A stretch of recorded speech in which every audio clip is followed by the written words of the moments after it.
नमस्कार मित्रांनो, लग्नाची वेळी या येणाऱ्या काही ट्विस्टमध्ये असे होणार की सिंधू ही सावीला घेऊन काही स्टार बघत असते आणि तिला असे वाटत असते की विनायकने सुद्धा आपल्यासोबत हे स्टार बघण्यासाठी यावे, कारण विनायकला तर आकाशातील ताऱ्याबद्दल खूप माहिती आहे. आकाशातील प्रत्येक ताऱ्याचे नावसुद्धा विनायकला येते. तेव्हा सावी ही विनायकला बोलवण्यासाठी गेलेली असते, मात्र विनायकला मधू काही येऊन देत नाही. त्यानंतर लगेच सिंधू आणि सावी एकत्र ते स्टार पाहत असतात. तेवढ्यात लगेच राघव हा विनायकला घेऊन आलेला असतो. विनायकला बघून सिंधू सावीला खूप आनंद होतो आणि सावीला सिंधू विचारत असते की ह्या मोठ्या ताऱ्याला काय म्हणतात. तेव्हा लगेच विनायक मोठ्याने म्हणतो की सप्तऋषी. तेव्हा विनायकचा आवाज ऐकून सिंधूला मात्र खूप आनंद होतो आणि राघव आणि सिंधू एकमेकांना म्हणत असतात की ताऱ्यांची नावे कुणाला माहिती आहे का. राघव म्हणतो की मला माहिती नाही. सिंधू म्हणते की मला सुद्धा माहिती नाही आणि मुद्दाम त्यांना विनायकला खुश करण्यासाठी हे सर्व विनायकच्या तोंडातून ऐकायचे असते. तेव्हा मात्र सावी म्हणते की विनायक दादा, तुला माहिती आहे का. तेव्हा विनू म्हणतो की सावी, यांना दोघांना काहीच माहिती नाही, तू मला विचार, मला सर्व माहिती आहे की ताऱ्यांची नावं काय असतात. म्हणून विनायक आणि सावी एकत्र ते आकाशातील दुर्बीणमधून तारा बघत असतात. तर त्याच वेळेस एक जो काही तुटलेला तारा असतो तो दिसतो आणि लगेच राघव सिंधू एकमेकांचे जी काही इच्छा असतात ते बोलतात. तर विनायक म्हणतो की सावी, आज जर तुटलेल्या ताऱ्यासमोर आपली इच्छा मागितली तर ती पूर्ण होत असते.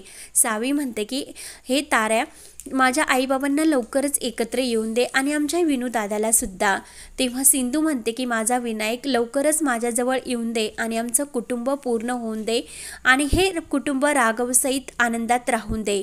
राघव म्हणतो की ताऱ्याला की हे देवा, आमच्या सर्व इच्छा पूर्ण होऊन दे आणि सिंधूच्या मनात जी काही इच्छा तिने मागितले ती लवकरच पूर्ण होऊन दे. म्हणून सर्वजण एकमेकांकडे बघत खूप खुश असतात आणि ऐनवेळेस तेथे मधू येते. मधू हे सर्व बघते आणि तिच्या डोळ्यातून मात्र खूप पाणी येत असते, कारण तिचा जळफळाट झालेला असतो. त्यानंतर दुसऱ्या दिवशी सकाळी इकडे सर्वजण हे स्कूलमध्ये आलेले असतात. विनायक आणि सावीच्या स्कूलमध्ये वुमन्स डे असल्यामुळे काही स्पर्धा ठेवलेल्या असतात. तर प्रिन्सिपल मॅडम ऑर्गनाईज करून सांगतात की आज एक स्पर्धा ठेवलेली आहे आणि ती गेम ही मुलासोबत आणि त्यांच्या आईसोबत घेतली जाणार, कारण प्रत्येक मुलाच्या डोळ्यावर एक पट्टी बांधली जाणार आणि प्रत्येक मुलांनी इतक्या सर्व काही स्टुडंटच्या जे काही आई आहेत त्यांच्यातून आपली जी आई आहे तिला शोधायचे. तेव्हा मात्र लगेच गेमला सुरुवात होती. विनायक सावीसुद्धा त्या गेममध्ये असतात आणि सिंधू मधूसुद्धा.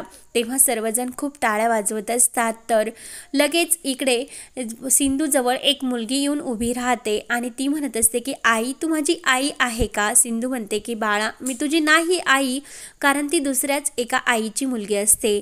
तर लगेच विनायक हा मधूजवळून येतो आणि सिंधूजवळ चक्क तो जात असतो, कारण इतक्या दिवस तो सिंधूला आईसुद्धा म्हटलेला नसतो आणि मधूने जो काही विष त्याच्या मनामध्ये कालवले असते त्यामुळे तो सिंधूजवळ जाण्यासाठी तयार नसतो. आणि त्याच वेळेस विनायक हा सिंधूजवळ येत असतो. तेव्हा लगेच काकू म्हणत असते की विनायक जा, आज तू तुझ्या सिंधू आईजवळ जा. खरंच मस्त. म्हणून काकू ते सर्व दृश्य बघून खूपच खुश होते आणि आज खरंच सिंधूला तिचा मुलगा भेटेल म्हणून खूप आनंद झालेला असतो. तर रेश्मा म्हणत असते की काकू, खरंच आज मातृत्व आणि एका आईला तिच्या मातृत्वामुळेच लवकर एकत्र विनायक आणि सिंधू येतील. आणि खरंच विनायकने चक्क सिंधूला मिठी मारलेली असते आणि सिंधूला इतका आनंद झालेला असतो की तिचा आनंद गगनात मावण्यासारखा होतो.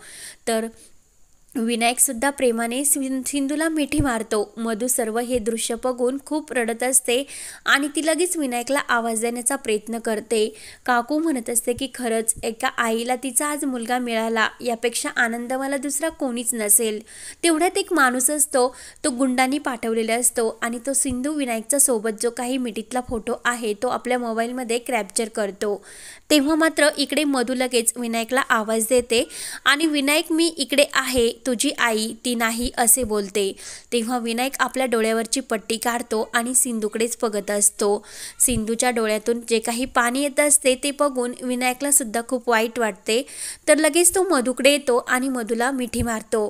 तर लगेच ज्या प्रिन्सिपल मॅडम असतात त्या विनायकला म्हणत असतात की ह्या पार्टीचा नियम तुम्ही मोडला, म्हणजे मधू रत्नपारखी आहे ना, त्यांनी त्यांच्या मुलाला आवाज देऊन स्वतःकडे बोलावले, म्हणजे या गेममधून तुम्हाला बाहेर काढण्यात येत आहेत. तर लगेच तेवढ्यात सावी येते आणि सावीच्या डोळ्यावर पट्टी बांधलेली असते. ती लगेच सिंधूला येऊन मिठी मारते आणि तूच माझी आई आहे असे सिंधूला म्हणते. तेव्हा लगेच प्रिन्सिपल मॅडम म्हणतात की आम्हाला आमचा विनर मिळाला, म्हणजे सिंधू ह्या सावंत आहे त्या आजच्या विनर, आणि सावीने तिच्या आईला योग्य प्रकारे ओळखले म्हणून सावी सावंत ह्या स्पर्धेच्या आजच्या विनर. तर विनायक आणि मधू हे खूप असे नाराज होऊन त्यांच्याकडे बघत असतात. त्यानंतर इकडे सिंधू ही रोडने जात असते आणि लगेच राघवने एक गुंड तिच्या मागे लागलेला असतो, म्हणून त्या गुंडापासून संरक्षण म्हणून 2 पोलीस हे सिंधूला संरक्षणासाठी तिच्या मागे पाठवलेले असतात. आणि राघवला वाटतं की आता हे पोलीस सिंधूवर लक्ष ठेवतात की नाही, तिची काळजी घेतात की नाही, म्हणून तो अंगावर एक शाल घेऊन येतो आणि त्या पोलिसांची मज्जा करत असतो. मात्र सिंधूला वाटते कोणीतरी गुंड तिचा पाठलाग करतो की काय.